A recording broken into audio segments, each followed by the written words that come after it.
السلام علیکم ورحمۃ اللہ وبرکاتہ۔ آج ہم آپ کے سامنے غیر مسلم کے تہوار کے اندر جانا اور ان کو اس کی مبارکباد دینا، اس کے متعلق کچھ گزار کریں گے۔ تو اللہ جل شانہ سے دعا ہے کہ اللہ جل شانہ ہمیں حق کہنے اور اس کے مطابق عمل کرنے کی توفیق عطا فرمائے۔ اس بات پر تمام ائمہ کا اجماع ہے کہ کسی غیر مسلم کے تہوار کے اندر شریک ہونا یہ شرعاً جائز نہیں ہے۔ جیسے یہ عیسائیوں کا دن آتا ہے کرسمس ڈے، اور اسی طرح نیروز جان، یہ اجمیوں کے اس طرح اور سے بھی دن آتے ہیں، تو کیا ان دنوں کے اندر شرکت کرنا اور ان کے ساتھ مل کر بیٹھنا اور ان کو اس کی مبارکباد دینا یہ جائز ہے یا نہیں جائز؟ تو شریعت محمدیہ کے اندر اس بات کی قطعاً اجازت نہیں ہے۔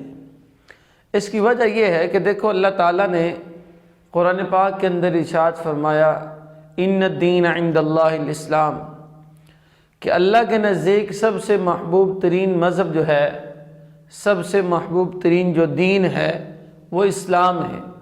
اور اللہ تعالیٰ نے سورۃ آل عمران کے اندر ارشاد فرمایا وَمَن يَبْتَغِ غَيْرَ الْإِسْلَامِ دِينًا فَلَن يُقْبَلَ مِنْهُ وَهُوَ فِي الْآخِرَةِ مِنَ الْخَاسِرِينَ، کہ جو شخص دین اسلام کے علاوہ کسی دوسرے دین کو تلاش کرے، اس کی ٹو میں لگے، اس کو فالو کرنے کی کوشش کرے، تو فرمایا فَلَن يُقْبَلَ مِنْهُ، اس سے وہ اسلام کے علاوہ جو اس نے تلاش کیا ہے وہ دین اس سے قبول نہیں کیا جائے گا، اور اس کا نتیجہ کیا نکلے گا؟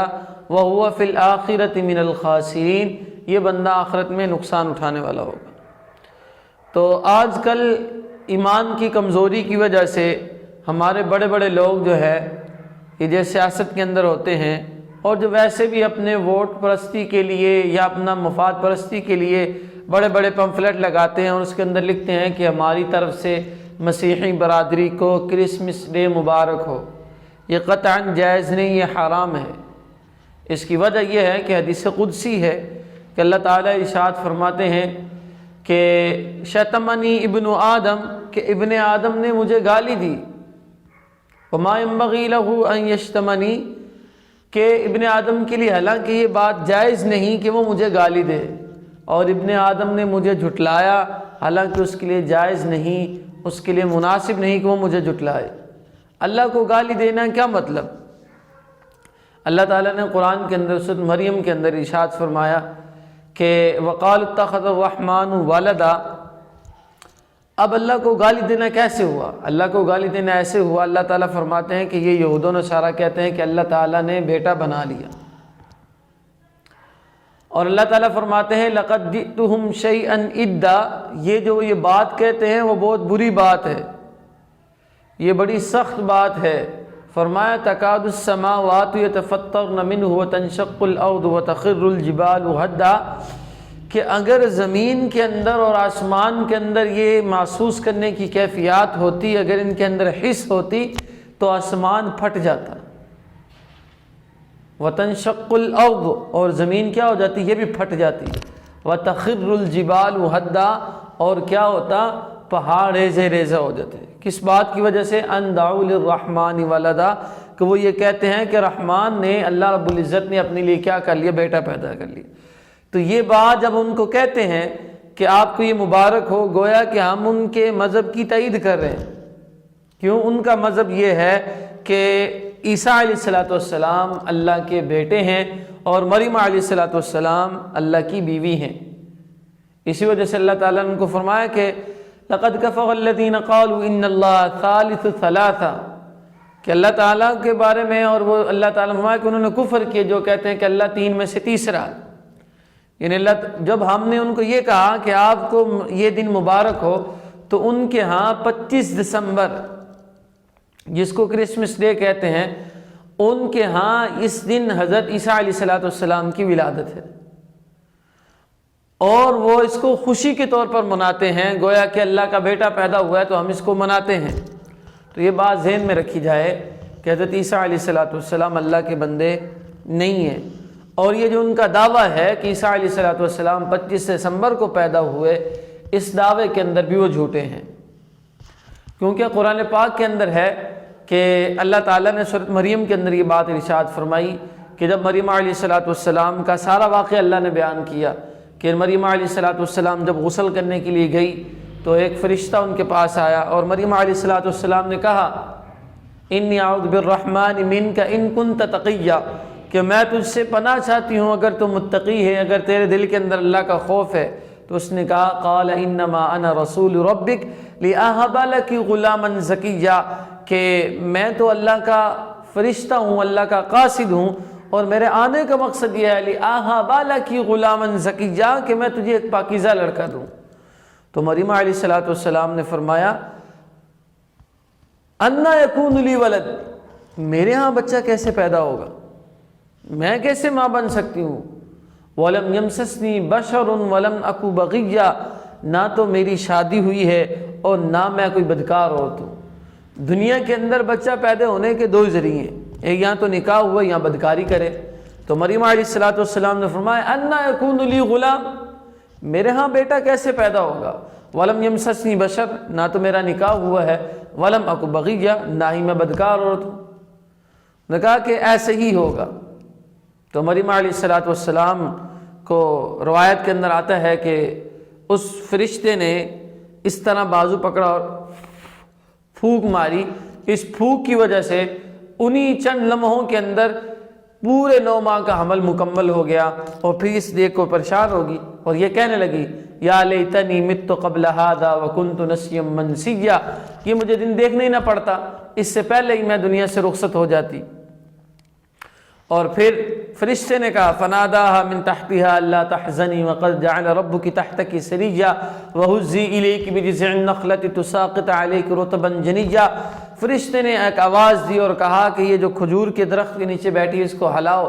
انہوں نے حرکت دی، حرکت دینے کی وجہ سے تر کھجوریں گری اور پھر پریشان ہوگی اور ساتھ سے چشمہ بھی جاری ہوگا۔ اور اس نے کہا کہ فَكُلِي وَاشْرَبِي وَقَرِّي عَيْنًا، کھاؤ پیو اور اپنی آنکھوں کو ٹھنڈک دو۔ اور دل کے اندر یہ تھا کہ بیٹا پیدا ہو گیا، میں لوگوں کو کیا جواب دوں گی؟ فرشتے نے اس نے کہا فَإِمَّا تَرَيِنَّ مِنَ الْبَشَرِ أَحَدًا فَقُولِي إِنِّي نَذَرْتُ لِلرَّحْمَنِ صَوْمًا کہ فَلَنْ أُكَلِّمَ الْيَوْمَ إِنسِيًّا، فرشتے نے کہا کہ جو بھی تم سے پوچھے تم نے یہ کہہ دینا کہ میرا روزہ ہے۔ اور باقی شریعتوں کے اندر بالخصوص ان کی شریعت کے اندر یہ بات بھی تھی کہ روزے دار جو ہوتا تھا نا وہ بول نہیں سکتا تھا، سچ بھی نہیں بول سکتا تھا۔ کہا جو بھی تم سے پوچھے تم نے کہنا میرا روزہ، یہ اشارہ کر دیں میرا کیا ہے، روزہ ہے، میں بات نہیں کر سکتی۔ جب لوگوں نے پوچھا کہ مریم یہ تو بچہ کہاں سے لے کے آئی، تو انہوں نے منہ پہ اوپر اشارہ کیا میرا روزہ ہے، اور ساتھ یہ کہہ دیا اس بچے سے پوچھو۔ ان کو اور غصہ آ گیا، انہوں نے کہا کیف نکلم من کان فی المہد صبیا، کیسے بچہ بات کرے گا جو ابھی ماں کی گود کے اندر ہے۔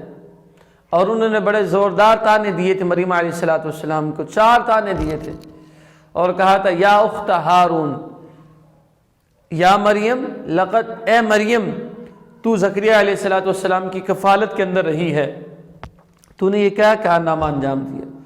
دوسرا تانا بھائی کا دیا یا اخت ہارون، اے ہارون کی بہن تیرا بھائی تو بڑا نیک ہے، اور ماں کانت امو کی، اور ماں کا تانا دیا اور باپ کا تانا دیا۔ 5 تانے دینے کے بعد یہ کہا کہ یہ کہاں سے لے کے آئی، تو پھر فرشتے نے بچہ بولا تھا انی عبد اللہ، میں اللہ کا بندہ ہوں۔ اس سے پتہ چلا کہ عیسیٰ علیہ السلام اللہ کے بیٹے نہیں ہیں بلکہ اللہ کے بندے ہیں۔ خود اللہ تعالیٰ نے سورہ مریم کے اندر انی عبد اللہ، میں اللہ کا بندہ ہوں، یہاں سے عیسیٰ علیہ السلام پوری تقریر ہے۔ آتانی الکتاب وجعلنی نبیا، اللہ تعالیٰ مجھے کتاب دیں گے اور مجھے نبی بنائیں گے۔ اور فرمایا کہ اللہ تعالیٰ نے مجھے وصیت کی ہے اوصانی بالصلاۃ والزکاۃ ما دمت حیا، کہ میں نماز اور زکوٰۃ کا حکم کرتا رہوں، اس کی وصیت کرتا رہوں۔ وبرا بوالدتی ولم یجعلنی جبارا شقیا، اور میں کیا کروں اپنی ماں کی فرما برداری کروں اور میں کوئی بدکار شخص اور شقی اور سخت آدمی نہ ہوں۔ والسلام علی یوم ولدت و یوم اموت و یوم ابعث حیا، اور اللہ کی سلامتی ہے مجھ پر جس دن میں پیدا ہوا اور جس دن میں فوت ہو جاؤں گا اور جس دن میں اٹھایا جاؤں گا۔ ذالک عیسی بن مریم، فرمایا یہ عیسیٰ بن مریم ہے۔ تو اس سے یہ پتہ چلا عیسیٰ علیہ السلام اللہ کے بندے ہیں اور رسول ہیں۔ ایک دفعہ نبی صلی اللہ علیہ وسلم کے پاس یہ یہود و نصارہ کا وفد آیا، ان کا نظریہ یہ ہے کہ اللہ کا نبی جو ہے وہ اللہ کا بیٹا تھا، ان کا نظریہ تو یہی تھا۔ تو انہوں نے کہا کہ نبی علیہ السلام سے آ کے عرض کی کہ یا رسول اللہ، اگر آپ اللہ کے رسول ہیں تو آپ ہمیں یہ بتلا دیجئے کہ عیسیٰ علیہ السلام کے والد کون ہیں۔ تو اللہ تعالیٰ نے وحی بھیجی، سورۃ آل عمران کے اندر ہے ان مثل عیسیٰ عند اللہ کمثل آدم، کہ عیسیٰ علیہ السلام کی مثال اللہ کے نزدیک ایسے جیسے آدم علیہ السلام۔ مطلب یہ ہے کہ آپ ہمیں آدم علیہ السلام کا والد ماں باپ بتلا دو۔ تو وہ کہنے لگے کہ آدم کو اللہ تعالیٰ نے اما حوا کی پسلی سے پیدا کیا تھا، ان کے تو وہ بغیر ماں باپ کے پیدا ہوئے تھے۔ تو انہوں نے کہا کہ جیسے آدم علیہ السلام ماں باپ کے بغیر ماں باپ کے پیدا ہو سکتے ہیں، تو اللہ تعالیٰ اس بات کو قدرت رکھتے ہیں کہ حضرت عیسیٰ علیہ السلام کو بغیر باپ کے پیدا کرے۔ تو اس سے یہ پتہ چلا کہ یہ تہوار کے اندر شریک ہونا بالکل جائز نہیں، کیونکہ اس کے اندر شریک ہوں گے تو ہم گویا کہ اسلام کے ساتھ غداری کر رہے ہیں، منافقت کر رہے ہیں، اور دوسری یہ بات یہ ہے کہ ان کے عقیدے کی تائید کر رہے ہیں۔ اور پھر عام طور پر یہ سوال کیا جاتا ہے، کہا جاتا ہے کہ وہ تو ہمارے تہوار کے اندر شریک ہوتے ہیں تو ہم کیوں نہیں ہو سکتے؟ تو ہمارے مذہب کے اندر اس بات کی شریعت کے اندر جائز نہیں ہے کہ ہم کسی دوسرے کے تہوار کے اندر شریک ہوں، ان کے مذہب کے اندر گنجائش ہے وہ شریک ہو سکتے ہیں۔ تو اللہ تعالیٰ سے یہی دعا ہے کہ اللہ تعالیٰ ہمیں صحیح دین کے مطابق چلنے کی توفیق عطا فرمائے۔ وآخر دعوانا الحمد للہ رب العالمین۔